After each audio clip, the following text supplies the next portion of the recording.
Ndugu zangu, kwenye Qur'ani tumeambiwa, Mwenyezi Mungu anasema kwamba hii dini hata kama wote tukikataa kuabudu kutumikia dini yake, ataleta watu wengine. Hilo limezindika zaidi, yani shari limezindika. IPM watu wengi mnamjua, wachache mnamjua, wengi mnamjua. IPM natoka kwenye Uislamu, yuko sasa kwenye Ukristo. Hasa anajifanya anatumia Qur'ani, anajifanya mafundisho yake kanisani anatumia Qur'ani. Yani pale anazindishia watu kuambia kwamba Uislamu ni mzuri, lakini dini ya kweli ya Kikristo kwa maana ikaacha. Lakini sasa tunamshukuru Mwenyezi Mungu akatuletea vidume hivi viwili.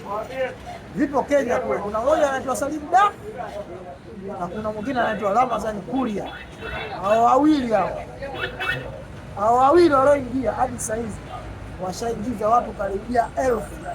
Hao wawili pekee yao kila siku ya Mungu, kama Salim Da kila siku ya Mungu lazima aingize watu wawili watatu. Huyu mwingine huyu kwa mwezi supposed kuingiza maratuni la watu. Huyu Ramadhani Kuria katoka mmoja, wameingia wawili, ambao wawili wanaingiza maelfu ya watu.